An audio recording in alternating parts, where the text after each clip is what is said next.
Have you ever wondered why two different people can use the exact same technology but get different results? We're going to break that down for you today. Rajiv is going to tell us exactly what you can do to optimize your usage of ChatGPT.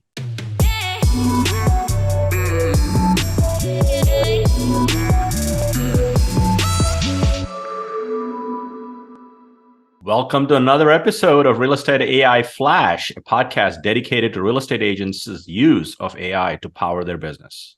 So, Jimmy, that's a great question, right? So, when I first got access to ChatGPT, I was getting all kinds of responses. I was curious, right? Stay hungry, stay foolish, right? Always like curious stuff.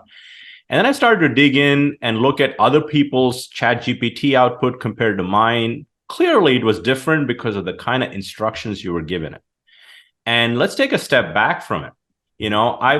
I've learned this, and this has held me well in learning ChatGPT and other AI technologies.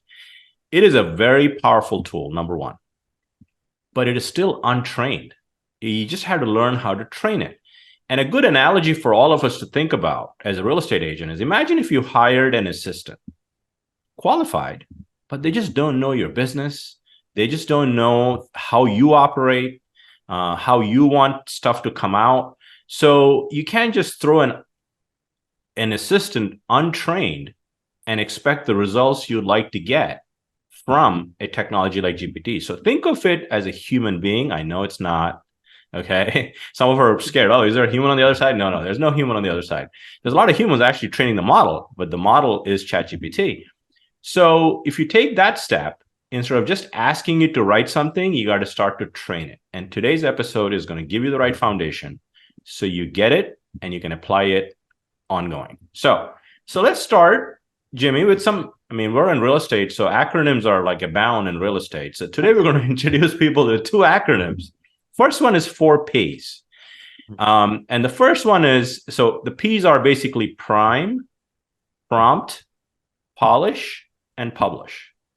And prompt is the only one that truly GPT understands. And we covered that in the inaugural episode. But a prompt is an instruction to ChatGPT to do something. But before you instruct, you got to prime it. And that's where we're going to get into a new acronym called RISE. So think of prime as RISE as in role, input, steps or specifics, and expectation. So as an example, I'm a real estate agent. I wanted to write a listing description for a property. So let's talk about prime. I believe prime is the biggest part of the 4Ps. If you do prime well, the others will just flow from there. So let's talk about RISE. So a role could be act as an experienced marketer with real estate expertise. And you want to maybe social media. You want to do stuff with social media. Act as a experienced social media marketer with real estate industry expertise. So what if I want to write a business plan? Act as a successful real estate coach that has coached hundreds of agents to accomplish their goals. So that's the role. You're defining it, the role, versus just giving it a prompt. Write me a business plan for 2024. That's not going to be as effective as if you prime it with the right role, right? And then the input, you got to also give it more inputs, right? So as an example, take that business plan one or a listing description one. You can't just say write a listing description for 121 Main Street. You got to give it a lot more than that. You got to give it beds, baths, things that you don't want it to assume, or the word we say is hallucinate in ChatGPT world, which is it just sort of lies. It just doesn't know. So if you can draw a framework around what you want it to use to kind of come up with what you need, those are the inputs. What if you're doing a marketing campaign and you're targeting homeowners that have equity in their home? Maybe the input is the audience for this campaign is 50% more equity or more equity in their homes. So it's going to start to think about right language around equity versus just saying write a seller campaign. So input is critical, and obviously the steps, and then you start to look at steps as in what do you want to get out of it? Expectations, right? So think about, do you want a blog post, conversation style, or do you want a table? You can ask ChatGPT to write a social media plan for an entire 30 days and put it in table form. But if you don't mention the table, it will just start to write stuff that you're going to have to copy and do more work with. So as you start to embrace these 4 concepts of RISE, role, input, steps, and expectation, the priming becomes a lot easier for you, and it becomes second nature as you start to use solutions like ChatGPT, and you automatically start to get better outputs than someone that's not thinking that way. Anything you want to add there, Jimmy? Yeah, no, I'd love just to get some clarification here, because I think this is so good that we probably ought to slow down a little bit right here, just from a standpoint of, let's just kind of go through, and I want to kind of rewind the tape, paraphrase a little bit of this, and then just ask for some clarification. So, like when we're talking about the role, act as. So, what are we wanting it to be the expert in?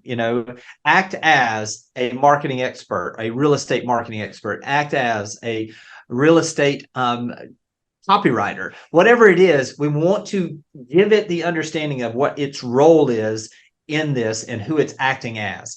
Then the input, just details, whether this is, we're talking about something that we want it to do for us. So what is it that we want as far as the things you don't want, or the things that you don't want it to assume? So make sure you're putting details in so that it can get it more specific for you. That comes to the steps, which are basically those specific things, correct? Yeah. You want to expand? Tell me a little more about the steps, and then we'll talk about the expectations. The other thing, before we get to steps, Jimmy, the other thing, input-wise, I'm glad you summarized it. You could also say, now that GPT's knowledge cutoff is all the way to September 2023, you can say your role includes the understanding of the Fair Housing Act. That's great. Right? I mean, stuff like that, the more you give it instructions, the less it goes off the rails. That's great. And steps could be, give me a 7-day marketing plan to promote a property.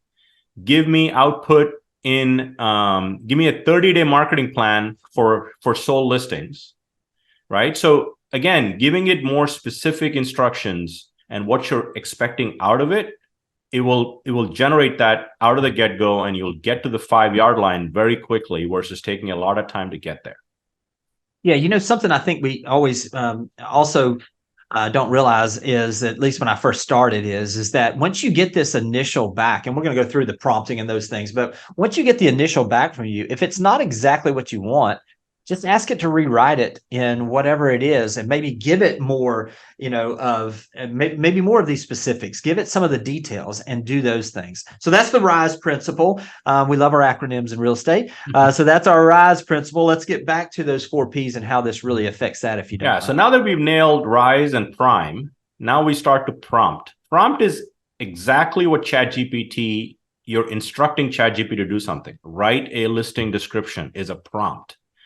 And then write a social media marketing plan, write an SEO optimized Facebook post, write again, you can say 100-word or 1,000-word LinkedIn article. That is a specific prompt you're giving ChatGPT. So, but if you prime it properly, it will pull out exactly, it'll give you what exactly you'd want with the prompt. And remember, I always give this analogy, sports guy. So, gets you to the 5-yard line. It's never a touchdown. Okay. And this is where enter the 3rd P, which is polish. Remember, ChatGPT is not a real estate agent. You are.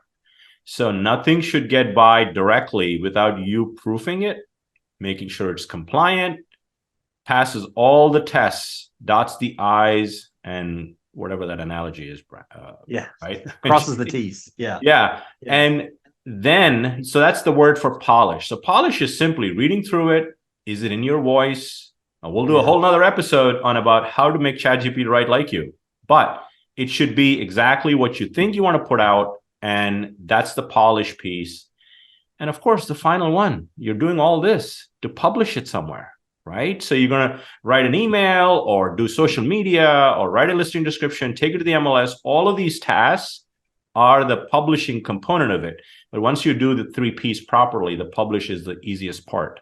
And so just to recap, we got prime, which is the RISE principles, role, input, steps, and expectation for prime. Once you nail prime, prompt comes very easily.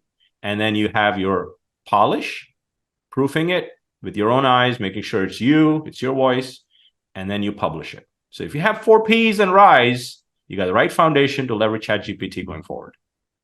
Hey, listen, when you first taught me this and I began to utilize this, it makes everything so much easier because once we have a system in place, this is the thing. I think some people get overwhelmed by the technology, or maybe I'm not doing this right. First off, you can't break this. But secondly, by utilizing a systemized approach, exactly the way that Rajiv has laid this out, it changed everything for us because now we went into it asking these questions, making sure we were doing this on the front end in that prime portion, which really helped everything flow faster. So in wrapping up, anything you want to add to this, Rajiv, and as we wrap up today?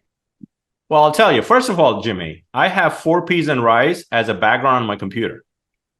That's so that I don't forget about it. No matter how much times I speak about it, I keep it in the corner so I know, oh, I got to use 4Ps and rise.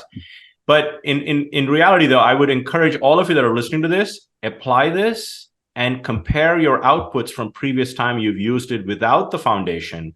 And I bet your results are going to be different and better, not just different, better. And can't wait to see you on another episode. Absolutely. Listen, if you haven't had a chance yet to subscribe to the podcast, make sure you do so. Rajiv and I are going to do our best to make sure that you are the most informed and with the best information possible to utilize this amazing technology to help grow your business. Take care, and we'll talk to you guys soon. Thanks for watching the video. I specifically chose the video below for you because it builds on the one you just watched. I hope it's helpful, and I'll talk to you soon.